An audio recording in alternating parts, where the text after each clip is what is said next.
Oke, selamat sore, pagi, siang, kapanpun sahabat Mosi melihat video ini. Ketemu lagi di podcast Mosi bersama kami. Di sini ada feminis nih, para feminis kebanggaan kita gitu. Ada Mas Ino, Bung Ino, dan Neva Wahyuni Anggra ini. Nah, dan dalam rangka merayakan International Women's Day kali ini, kita bakal ngebahas soal kesetaraan gender gitu ya, teman-teman. Nah, tapi menarik nih sebenarnya tema pada sore hari ini. Yang sore ya. Terus kayak mungkin aku pengen lihat dulu ya dari perspektif laki-laki nih, laki-laki baru, laki-laki feminis. Apa sih, Mas Ino, makna kesetaraan gender menurut kamu gitu? Apa ya, kalau menurut saya memang tidak mudah belajar tentang feminisme tuh, karena terkhusus bagi laki-laki ya, karena memang persoalan persoalan perempuan itu kan tidak lepas dari satu budaya yang kita bisa sebut budaya patriarki gitu. Jadi kayak kalau melihat persoalan kesetaraan gender, memang itu konsep yang jarang kita pahami secara konseptual yang seharusnya dipahami ya, karena memang itu perlu dipisahkan dari yang disebut dengan seksualitas. Jadi seksualitas itu yang sesuatu yang kodrati, sedangkan gender itu sesuatu yang sifatnya konstruktif.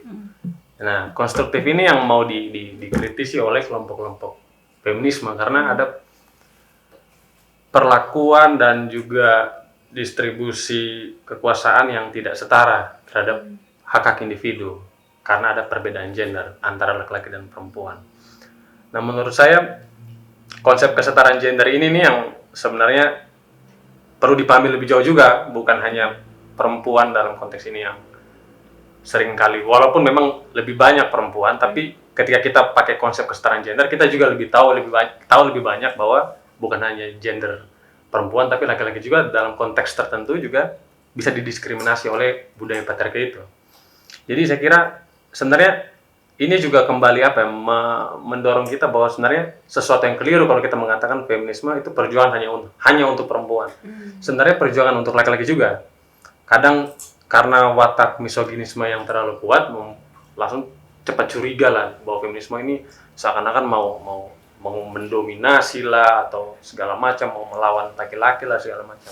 Nah, ini perlu dikoreksi sebenarnya oleh pemahaman-pemahaman yang misoginis semacam ini. Wah, sebenarnya yang diperjuangkan adalah kesetaraan gender antara laki dan perempuan. Tetapi kenapa narasinya kelihatan banyak menjurus pada perjuangan hak-hak perempuan? Sebenarnya karena memang fakta empiris mengatakan seperti itu. Perempuan lebih banyak berada pada posisi yang paling marginal. Sehingga perbincangan hari ini memang harus terus digalakkan lah pesan kesetaraan gender. Secara konseptual kesetaraan gender seperti itulah menurut saya.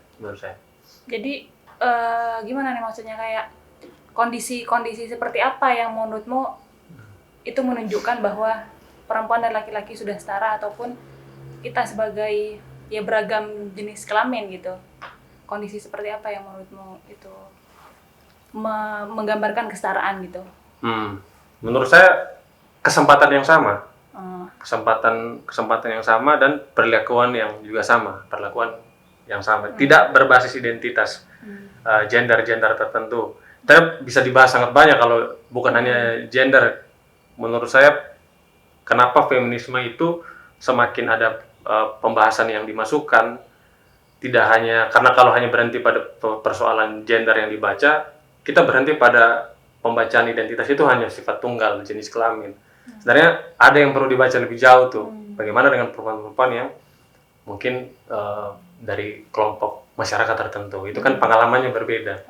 Tetapi kalau dilihat seperti apa idealnya hak kesetaraan gender, ya hak seks yang sama, hak yang sama. Tapi menurut saya kalau lebih ideal lagi, kesetaraan gender ini atau feminisme ini berjuang bukan hanya perjuangan berbasis gender semata, tapi juga melihat secara inklusif ada identitas lain yang terlupakan, warna kulit, ras, ataupun kelas dan segala macam. Jadi ada kata kuncinya adalah kesempatan yang sama gitu ya, Mas Vino. Nah, sekarang aku pengen tanya Neva nih. Tadi udah banyak disampaikan ya sama Ino. Bagaimana fenomena kesetaraan gender yang ideal gitu, yaitu dengan adanya kesempatan yang sama antar beragam identitas gitu, nggak cuma gender. Tapi menurut Neva gimana hari ini? Apakah kesempatan itu diperoleh secara baik oleh perempuan misalnya, karena Neva juga perempuan gitu, bisa juga dari segi pengalaman pribadi sebagai perempuan gitu ya, soal akses, gimana partisipasi kita, dan bagaimana perempuan itu dapat manfaat dari beragam kebijakan itu gitu. Coba. Oke, menarik sekali ya ketika kita berbicara tentang kesetaraan gender dan sejauh mana sih hakikat setara di dunia sosial kita saat ini. Saya tadi juga menyimak apa yang disampaikan oleh Bung Ino tentang inklusivitas. Nah, di sini negara kita lagi gencar-gencarnya mau mencapai tujuan pembangunan berkelanjutan. Kalau dalam bahasa Inggrisnya itu mungkin kita sudah familiar dengan SDGs. Ya, setiap 15 tahun sekali kita ada agenda pembangunan global, dan saat ini sendiri tujuan pembangunan ini mau kita capai di tahun 2030. Nah, salah satunya Mbak Ria ada tujuan kelima, itu gender equality. Di dalam tujuan kelima ini banyak sekali indikator yang harus dicapai oleh negara-negara anggota PBB, tidak terkecuali Indonesia ya. Nah, saat ini saya melihat hakikat kesetaraan gender di dunia pembangunan kita itu masih banyak sekali mengalami hambatan dan tantangan ya. Tentunya multi layer. Kalau saya analisis bisa diklasifikasikan menjadi 3 ranah di sini, yaitu dari keluarga, kemudian dari masyarakat dan negara. Nah, mengacu pada data yang dipublikasikan oleh PBB, sebenarnya kita itu membutuhkan waktu 100 tahun untuk mencapai kesetaraan gender. Kenapa sebegitu lamanya? Dan bahkan agenda setiap 15 tahun sekali yang bertajuk SDGs itu belum mampu untuk mengimplementasikan kesetaraan antara laki-laki dan perempuan dalam akses, kemudian partisipasi, bahkan pengambilan keputusan secara politik seperti itu. Nah, kemudian kita analisis dari segi keluarga ya. Mungkin sudah nggak asing lagi bagi kita semuanya dengan adanya konsep patriarki itu. Apalagi orang yang notabene memiliki pendidikan rendah, kemudian masih konvensional, itu cenderung mindsetnya lebih patriarki, maksudnya laki-laki itu harus lebih di depan daripada perempuan. Padahal secara konseptual yang disampaikan oleh Bung Ino tadi kan nggak demikian. Kita itu bisa loh berjalan beriringan bareng-bareng gitu. Tapi mengapa di ranah keluarga, bahkan di masyarakat kita, itu masih ada stereotip bahwa perempuan itu harus di belakang laki-laki. Apalagi ketika stereotip ini berlindung dalam ranah agama gitu ya, bahwa laki-laki menjadi imam dalam keluarga, perempuan mau nggak mau nanti harus ikut. Nah, hal-hal demikian perlu kita kikis ya, karena stigma dan stereotip ini sangat menghambat progresivitas pada perempuan gitu. Contohnya dalam hal partisipasi. Sekarang bisa dihitung lah berapa banyak perempuan yang berpartisipasi dalam pekerjaan ya, dunia industri yang melekat pada laki-laki kayak gitu. Karena dianggap ya secara fisik perempuan nggak sekuat laki-laki, terus perempuan selalu mengandalkan emosional, perasaan yang nantinya itu bakal berpengaruh pada dunia pekerjaan. Nah, padahal kan nggak semua perempuan mengalami atau memiliki sifat demikian ya Mbak Ria gitu. Bahkan dari saya dan Mbak Ria sendiri berbeda gitu kan. Nah, hal demikian itu belum ditolerir ya di dunia sosial kita gitu. Kemudian ketika kita berbicara masyarakat nih, ranah masyarakat, ternyata stereotip dan dunia patriarki itu masih menguat juga, khususnya di daerah pedesaan gitu. Pengalaman dari pemilu serentak kemarin saat saya pulang ke daerah itu, ternyata orang di daerah saya nggak mengenal caleg baik dari tingkat provinsi maupun pusat, Mbak Ria. Dan mereka itu milihnya atas dasar apa? Atas dasar beauty privilege gitu ya. Karena mana nih yang dianggap paling cantik gitu, paling Good looking, eye-catching, dan paling muda gitu. Karena mereka merasa yang muda itu punya energi lebih gitu. Padahal nggak tahu apa visi misinya, kemudian manfaat ketika si kandidat ini terpilih. Itu nggak dipikir sejauh itu ya. Karena mungkin faktor education, kemudian bisa juga lingkungan sosial yang kurang mendukung ya. Dan terakhir mungkin kita membicarakan soal ranah negara. Yang tadi saya mention ada 3 ranah itu. Kalau ranah negara, saya lihat kebijakan yang mengarah pada inklusivitas ya, no one left behind termasuk perempuan, itu masih di atas kertas, Mbak Ria. Dalam praktiknya sendiri masih banyak sekali hambatan dan tantangan, itu multi layer gitu. Contoh program pengentasan kemiskinan aja, itu kan masih belum melek gender ya, belum melibatkan perempuan dalam pengentasan kemiskinan. Paradigma pengentasan kemiskinan di negara kita itu melihat bahwa perempuan adalah bendahara keluarga ya, bisa dibilang gitu ya. Terus laki-laki ini menyerahkan sepenuhnya pada perempuan. Padahal dia juga harusnya ikut andil nih dalam pengentasan kemiskinan, bagaimana pengelolaan keuangan keluarga, bagaimana dia memberikan akses kepada istrinya untuk berkarir. Dan sekarang nggak perlu biner lah, kamu pengen jadi ibu rumah tangga atau perempuan karir. Saya rasa itu bukan pertanyaan di zaman sekarang gitu. Emang kenapa dengan ibu rumah tangga? Kenapa dengan perempuan karir? Dan kenapa ketika kita berkarir tapi masih menjadi ibu rumah tangga? Nah, hal-hal demikian mungkin bisa ditunjukkan juga dengan data angka pernikahan. Ya mungkin teman-teman sudah semakin menurun. Melihat betul banget gitu.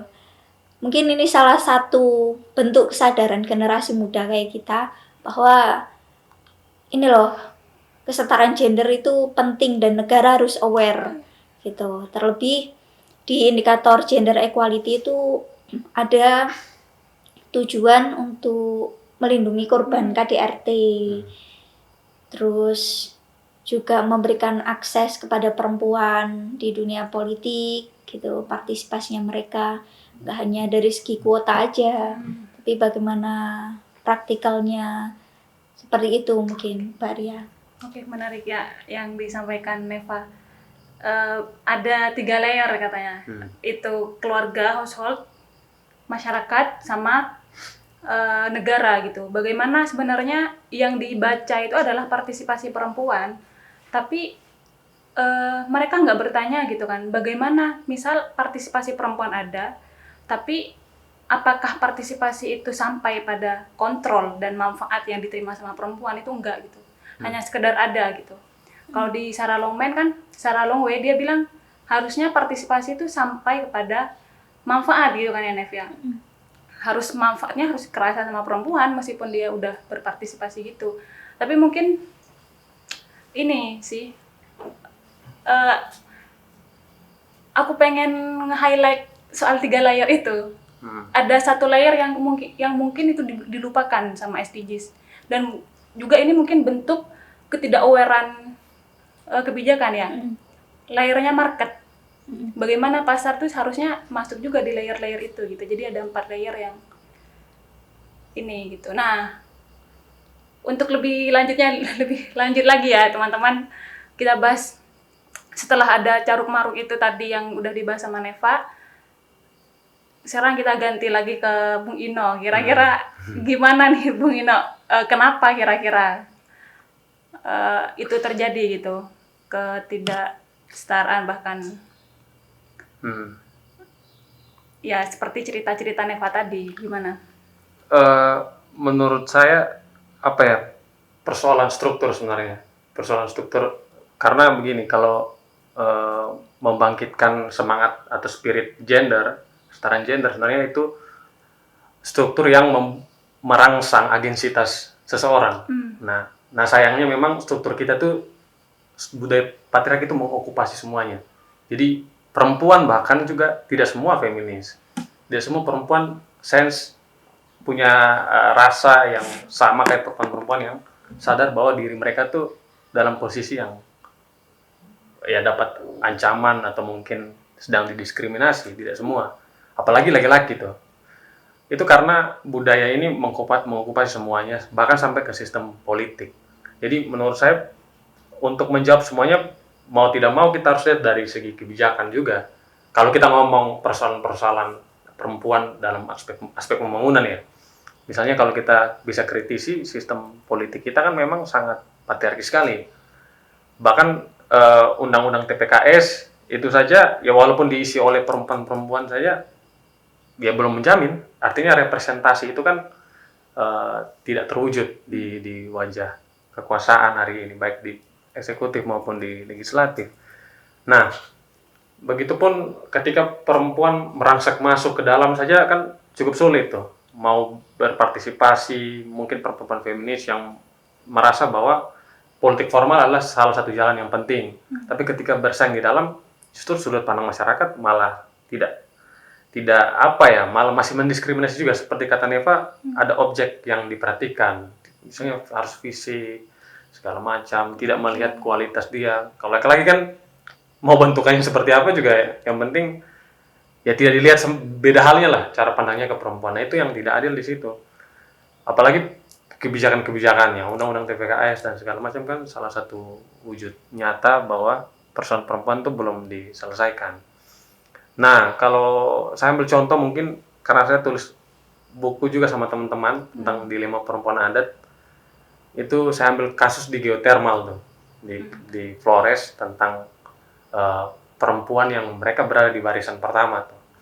Nah, itu contoh bagaimana kebijakan politik, ekonomi politik itu tidak melihat lebih jauh bahwa tidak hanya permasalahan lingkungan di situ, tapi ada perempuan-perempuan yang juga bakal ditindas bersamaan dengan lingkungannya. Jadi mereka tidak punya konsep tentang ekofeminisme misalnya, bahwa perempuan itu kan itu tadi mereka hidup selama ini dengan alam, ruang hidup mereka di alam, mereka menanam, menghasilkan pundi-pundi keuangan, bahkan mereka menyolokkan anak mereka bahkan dari sebagai petani. Bayangkan kalau ruang hidup mereka itu diambil dan digunakan untuk kepentingan ekonomi politik yang belum tentu itu untuk mereka. Nah, itu artinya mereka kebijakan itu tidak melihat itu ada permasalahan lingkungan, bahkan permasalahan gender di situ. Perempuan yang paling pertama sebenarnya. Itu sehingga kenapa mereka berada di barisan pertama untuk melakukan resistensi, memberikan perlawanan. Nah, saya kira wujud-wujud praktik rezim saat ini sangat tidak memperhatikan persoalan-persoalan perempuan di lapangan. Sedikit kalau kita lihat secara filosofis kan, perempuan dan alam memang punya kedekatan ya. Walaupun kita tidak mau terjebak juga dengan romantisme perempuan dan alam, tetapi bagaimana ya? Kalau kita analogikan, perempuan sama halnya ketika seperti alam mereproduksi kehidupan, dan itu yang kita perlu bayangkan bahwa bagaimana kalau mereka ini hak mereka diambil, alam diambil dan segala macam. Belum lagi kasus-kasus misalnya di Sumba kawin tangkap, itu kan juga kebijakan selama ini di mana tuh? Undang-undang saja tidak jelas ataupun peraturan dari daerah juga tidak jelas. Sehingga ya perempuan akhirnya selalu terperangkap dalam budaya patriarki yang akhirnya melegitimasi segala macam praktik-praktik, termasuk kita menangkap karena dilindungi oleh budaya-budaya patriarki itu tadi. Sayangnya itu tadi, kebijakan itu tidak membaca sampai ke situ. Mereka ya tidak inklusif itu tadi. Makanya saya kira persoalan kenapa bisa sangat besar problemnya, Karena dari sistem politik kita di perjuangan perempuan jangan dianggap semuanya mau diserahkan ke mereka saja. Itu sesuatu yang egois juga kalau kita bilang semuanya feminisme yang harus menjawab ini. Kira semuanya lah, semua elemen harus terlibat untuk melawan menyuarakan kesetaraan gender. Kalau diharapkan hanya feminisme, saya kira itu cara pandang yang keliru juga karena tidak bisa mereka sendirian, gitu. Apalagi perempuan di Indonesia bukan hanya persoalan-persoalan industrial kayak di Eropa, makanya harus ada gerakan-gerakan perempuan berbasis industri, kelas pekerja segala macam. Bagaimana perempuan petani, kan, yang tidak bersentuhan langsung dengan industri-industri besar, yang manufacturing dan segala macam. Bagaimana dengan hak perempuan-perempuan lain misalnya, yang tidak dibaca dengan perspektif barat, itu kita harus pisahkan. Secara konseptual kita harus memperbaiki itu dan juga menyuarakan itu sama-sama. Dan itu memang tantangannya sebenarnya. Berarti ya ada banyak hal gitu ya Yeah. yang menyebabkan kenapa sebenarnya ini terjadi mungkin, tapi ini lebih menekankan kepada kebijakan-kebijakan ya. Ya, kebijakan. Bagaimana kebijakan itu tidak merangkul dan ramah terhadap perempuan gitu. Kemudian kalau menurut kamu ini Nev, sebagai orang pusat ya, Kegengan pusat nih. kira-kira kebijakan-kebijakan seperti apa yang dibutuhkan untuk merangkul dan punya perspektif ramah lingkungan, dan bagaimana selama ini sebenarnya pelaku-pelaku kebijakan itu mengambil keputusan. Mungkin bisa juga dilihat dari kalau kata Ino tadi, kepentingan-kepentingan di belakangnya gitu.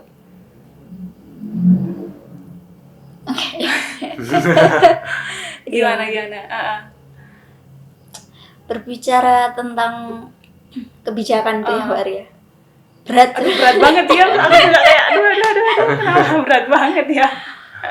Karena apa saya mengatakan berat? Ada banyak kepentingan di belakangnya gitu.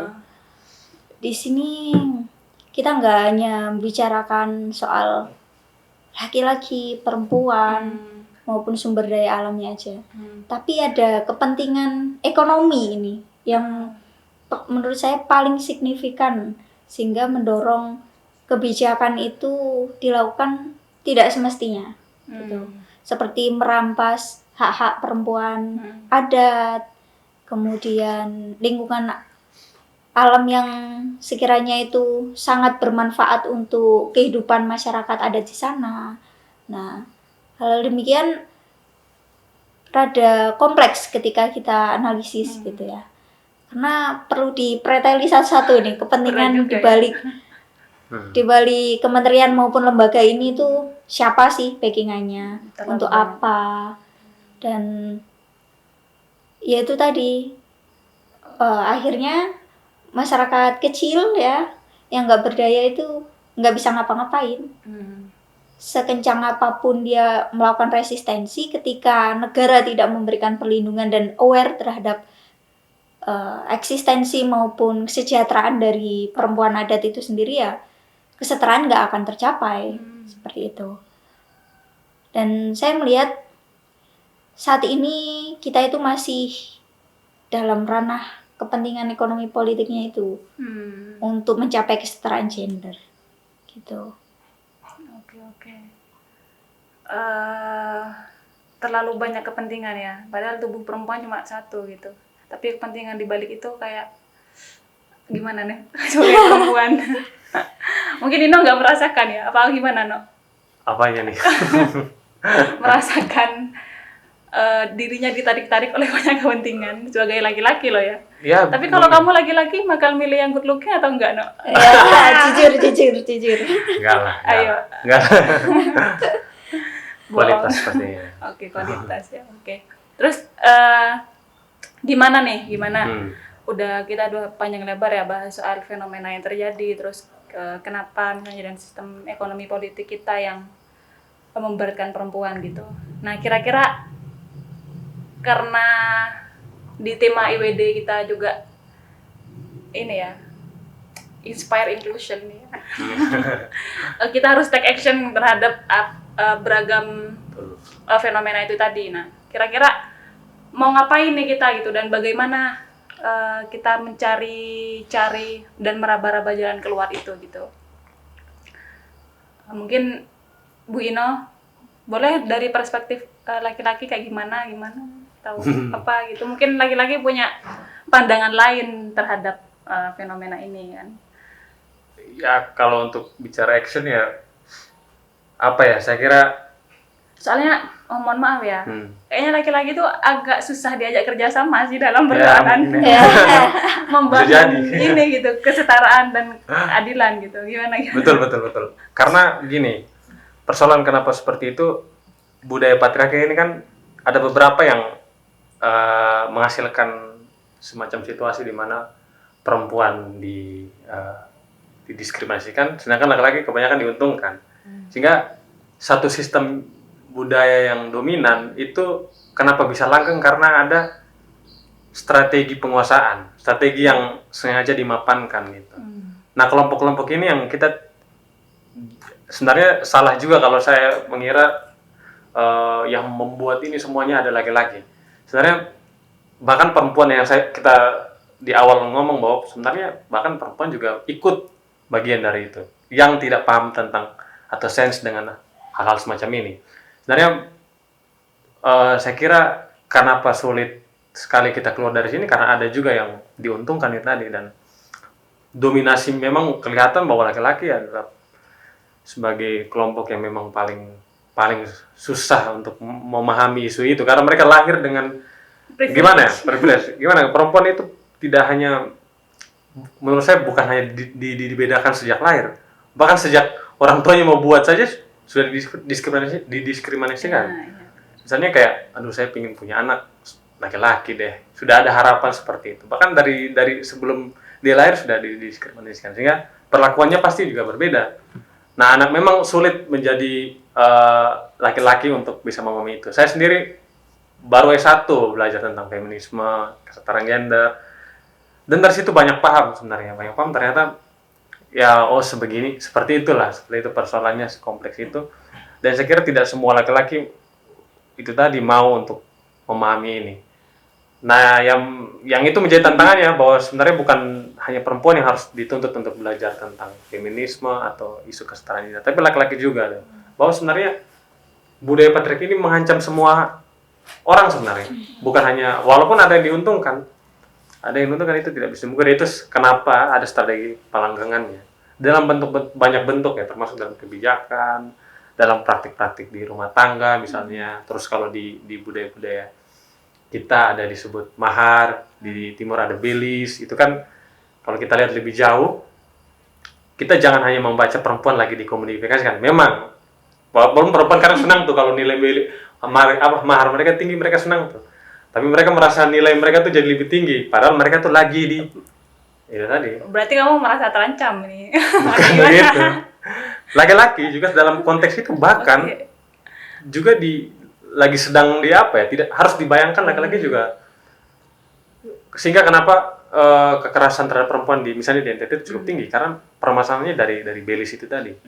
Karena laki-laki merasa dia sudah bayar, terus kalau perempuan tidak sesuai ekspektasi dia langsung pukul. Nah, kalau kita bayangkan lebih jauh secara sosiologis, kita juga melihat bahwa ini laki-laki sedang diperas juga, dan perempuan juga sedang diperalat. Jadi lebih inklusif lagi kalau kita melihatnya, persoalan ini juga ditimpa oleh perempuan dan laki-laki. Tapi harus kita akui bahwa persoalan pada perempuan jauh lebih kompleks. Dan kembali lagi, untuk memahaminya harus semua, tidak hanya gender perempuan tertentu. Tapi itu kita dihadapi pada tantangan bahwa dominasi ini masih terus dilanggengkan, tidak ada kebijakan yang pendidikan belum banyak memasukkan isu-isu pembelajaran tentang feminisme dari kecil. Dari kecil tidak dipelajari gitu, sehingga kita sering Kalau persoalan belis itu menurutku jangan-jangan itu juga dibuat-buat oleh laki-laki untuk melanggengkan relasi kuasa gitu. Bisa jadi. Karena pada akhirnya yang berkuasa tetap laki-laki, dan itu direproduksi terus gitu. Betul. Tapi itu tadi menurutku jauh lebih kalau kita baca secara sosiologis jauh lebih dalam, Oh, banyak hal yang sedang oke. dikupas di Nah, sini. baik, menarik sekali ya. Sekarang aku pengen dengar perspektif Neva nih, kayak gimana sebenarnya dan gimana untuk keluar dari jeratan ini gitu. Oke, Mbak Ria. Dari aku tetap ada di 3 layer tadi ya mungkin. Tambahan 1 lah. Tambahan 1 itu. Mending itu masuk ke negara. Iya. Tambahan 1 secara personal dulu. Kita sebagai perempuan itu anugerah yang luar biasa, bukan ya? Iya. Kita itu keren loh jadi perempuan. Kita bisa melakukan pekerjaan sekaligus, bahkan kita bisa multitasking yang nggak bisa dilakukan Betul. oleh laki-laki gitu ya. Dan itu bisa kita maksimalkan kalau memang kita mau menjadi perempuan yang berdaya. Jadi untuk memperingati Hari Perempuan Internasional ini, paling nggak kita sadar dulu deh sejauh ini. Apakah kita sudah berdaya dengan apa yang negara berikan saat ini dan apa yang belum kita dapatkan dari negara khususnya ya. Sebagai individu dan perempuan, saya mengajak teman-teman dan kita semuanya, nggak hanya perempuan tapi laki-laki, bagaimana biar kita bisa lebih memaksimalkan potensi yang kita miliki tanpa ada rasa ketakutan akan hambatan, baik itu hambatan dari masyarakat, hambatan dari negara, maupun hambatan yang membuat kita semakin Susah aksesnya. ya mengalami sulit untuk mengaksesnya, itu terdiskreditkan gitu. Nah, oleh sebab itu sebagai perempuan juga saya berharap kita semua lebih aware terhadap kesetaraan gender gitu ya. Lebih peduli dengan apa sih hak-hak yang harus kita capai untuk pembangunan berkelanjutan itu tentunya. Karena nggak mungkin negara kita ini bisa menjadi negara yang maju ketika masih meninggalkan satu orang ya, atau satu kelompok, satu identitas ini. Nah, sebagaimana prinsip di SDGs kan no one left behind. Gitu. Saya membayangkan ketika kita bisa setara ya, kita bisa mencapai hakikat yang setara itu, pasti tatanan negara kita ini akan lebih stabil gitu dan cepat untuk mencapai pembangunan yang berkelanjutan. Nah, oleh sebab itu salah satu solusi yang paling implementatif adalah melalui pendidikan. Pendidikan inklusi itu bisa diterapkan mulai dari jenjang Dasar. ya, jenjang dasar tentunya. Dasar sehingga anak-anak ini sudah memiliki kesadaran pentingnya setara gitu. Dan berbeda dengan zaman kita kan baru tahu tentang kesetaraan gender itu saat menempuh S1 gitu. Nah, mungkin ini bisa jadi langkah yang konkret dan bisa menjadi masukan untuk pemerintah. Terima kasih. Menarik ya. Jadi kita mungkin teman-teman atau sahabat Mosi udah bisa menyimpulkan sendiri gimana makna kesetaraan dan bagaimana untuk keluar dari kerangkeng patriarki gitu. Sudah mungkin kita cukupkan diskusi kita pada sore hari ini. Kami bertiga mengucapkan selamat Hari Perempuan Internasional. Hidup perempuan yang melawan. Dadah, sampai jumpa. Dadah, terima kasih.